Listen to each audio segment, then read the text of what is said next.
Summer vacation के बाद आपकी जो ये क्लास है उसमें मैंने इसके सारे नोट्स भेज दिए हैं और आज मैं इसकी वीडियो बता रही हूँ आपको। अगर फिर भी समझ में नहीं आए तो मेरे को बता देना, मैं दोबारा रिपीट कर दूँगी।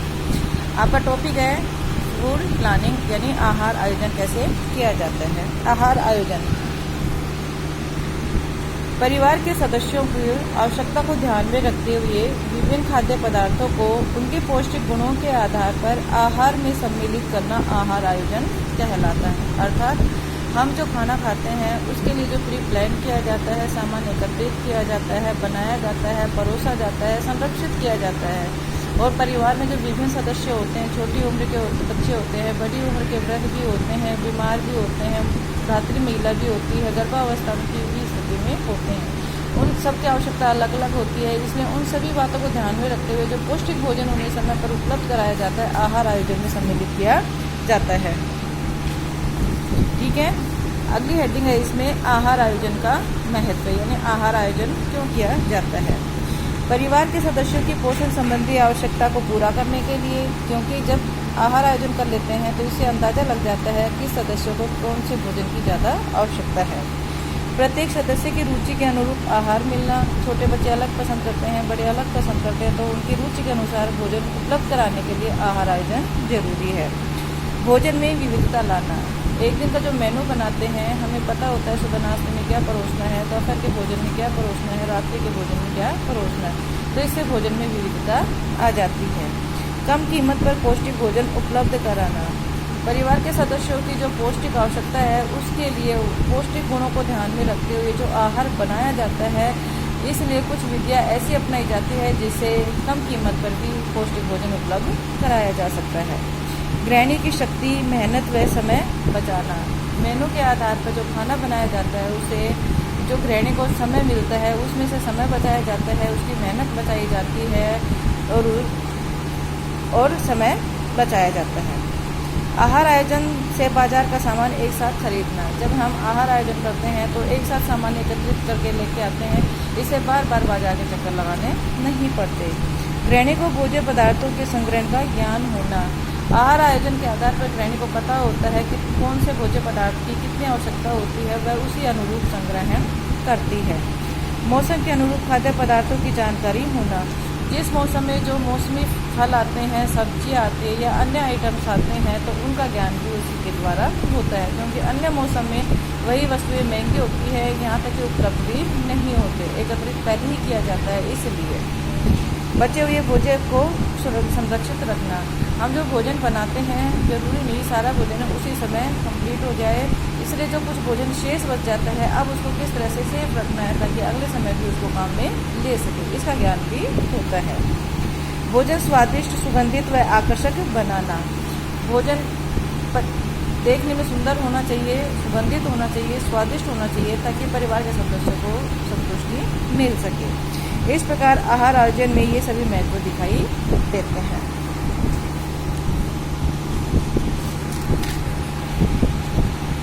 फिर है आहार आयोजन की आवश्यकता क्यों होती है। क्या आहार आयोजन के बिना काम नहीं चल सकता? चलने में सब कुछ चलता है, लेकिन आहार आयोजन की आवश्यकता किस लिए है, इस बात को ध्यान में रखा गया है। एक परिवार में भिन्न भिन्न आयु वर्ग के पुरुष महिला बच्चे रहते हैं, जिनमें ऑफिस जाने वाले होते हैं, कॉलेज जाने वाले होते हैं, स्कूल पढ़ने वाले होते हैं, काम पर जाने वाले भी होते हैं, वृद्ध माता पिता भी सम्मिलित होते हैं। सभी की शारीरिक क्रियाशीलता अलग अलग होती है, उसी के अनुरूप स्वास्थ्य होता है जो उचित भोजन पर निर्भर करता है। मानसिक कार्यों की अपेक्षा शारीरिक कार्य करने वालों को अधिक भोजन की आवश्यकता होती है। बढ़ती उम्र के बच्चों को प्रोटीन की अधिक आवश्यकता होती है, उसी तरह वृद्ध को भी कार्बोहाइड्रेट की अपेक्षा प्रोटीन की अधिक आवश्यकता होती है। वृद्ध व्यक्ति को ताज़ा, नरम, सुपाच्य भोजन चाहिए।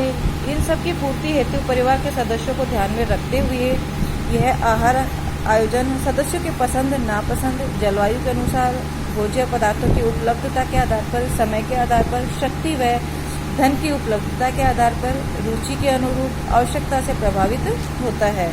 इसलिए आहार आयोजन के अनुरूप भोजन परोसना सदस्यों के हित में होता है। इस बात को ध्यान में रखकर आहार आयोजन आवश्यक माना जाता है। अगली हेडिंग है आहार आयोजन को प्रभावित करने वाले कारक। सबसे मुख्य बिंदु यही है कि आहार आयोजन जब करते हैं तो किन किन बातों का ध्यान रखा जाता है, कौन कौन से कारक है जो उसको विशेष रूप से प्रभावित करते हैं। आयु एवं शारीरिक स्थिति। आयु एवं शारीरिक स्थिति की विभिन्नता के अनुसार पोषण की आवश्यकताएं भिन्न भिन्न होती हैं। जैसे गर्भ अवस्था एवं धात्री अवस्था में सामान्य भोजन की अपेक्षा प्रोटीन और विटामिन की आवश्यकता अधिक हो जाती है। वयस्क की तुलना में बढ़ते बच्चों को अधिक प्रोटीन की आवश्यकता होती है। इसलिए कौन से पोषक तत्व की किस समय कितनी आवश्यकता होती है, इसका यही तत्व है जो आहार आयोजन को प्रभावित करता है।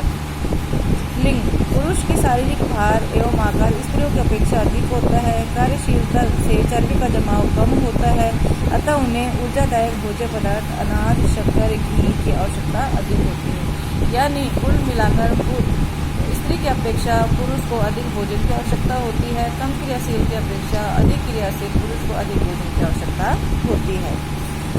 जलवायु एवं मौसम। ठंडे प्रदेश में रहने वाले लोगों को गर्म प्रदेश में रहने वालों की तुलना में अधिक ऊर्जा की आवश्यकता होती है। क्योंकि शरीर का तापमान सामान्य रख सके। जो ठंडे प्रदेशों में रहते हैं वहाँ की जलवायु उन्हें प्रभावित करती है, उनका तापमान कम रहता है, इसलिए शरीर के तापमान को बनाए रखने के लिए उन्हें अधिक भोजन की आवश्यकता होती है। क्रियाशीलता यानी कार्य करना। क्रियाशीलता के आधार पर पौष्टिक तत्वों की मात्रा कम या अधिक की जाती है। इसी कारण एक ऑफिसर की बजाय एक मजदूर की पौष्टिक आवश्यकताएं अधिक होती है, क्योंकि जो शारीरिक श्रम करता है उसको अधिक भोजन की आवश्यकता होती है बजाय जो मानसिक श्रम करते हैं। आय। किसी भी परिवार की आय का मुख्य भाग भोजन पर ही व्यय होता है। जैसे जैसे आय बढ़ती है खाने का खर्च कम हो जाता है। अमीर लोग ज़्यादा पौष्टिक भोजन का सेवन करते हैं। कम मात्रा में जो भोजन सेवन करते हैं उसमें पोषक तत्वों को बढ़ा लेते हैं, इसलिए कम भोजन में ही उनको संतुष्टि मिल जाती है। भोज्य पदार्थों की उपलब्धता। मौसमी फल सब्जियां मौसम विशेष में आसानी से व सस्ते दामों पर उपलब्ध रहती है। हम हर मौसम में हर चीज़ का मजा लेने के लिए कुछ फल व सब्जियां परिरक्षित करके रख सकते हैं। कुछ समय ऐसा आता है जब सभी फल या सब्जियां उपलब्ध नहीं होते, उनको पाने के लिए क्या करते हैं, पहले से ही संरक्षित करके रखना पड़ता है। कुछ भोज्य पदार्थ हर स्थानों पर उपलब्ध नहीं होते, उसके लिए भी संरक्षित करना होता है। कहीं चावल पैदा होता है, कहीं गेहूँ पैदा होता है, कहीं अन्य धान पैदा होता है, कहीं अन्य फल सब्जियाँ पैदा होती हैं। जहाँ पर जो चीज़ें उपलब्ध नहीं होती वहाँ पर जाती हैं, लेकिन मौसम विशेष में जाती है, इसलिए उसी समय उनको संरक्षित करके रखना होता है। सदस्यों की पसंद व नापसंद। घर के सभी सदस्यों की रुचि के अनुरूप भोजन उपलब्ध कराना मुश्किल है, इसलिए भोजन में विविधता लाकर उनकी पसंद नापसंद को ध्यान में रखकर भोजन तैयार किया जाता है। बच्चों को हरी सब्जियां कम पसंद होती है, वही हरी सब्जियां उन्हें पराठे के रूप में दे सकते हैं, रायते के रूप में दे सकते हैं, या अन्य पोषक या अन्य व्यंजन बनाकर दे सकते हैं। उसी प्रकार से बच्चा रोटी खाते हुए कुछ नहीं रहता तो उसे पराठा बनाकर दे सकते हैं। दूध पीता हुआ कुछ नहीं है तो उनके आटे में दूध डालकर पराठा बनाकर भी खिलाया जा सकता है। पारिवारिक रीति रिवाज एवं संस्कृति।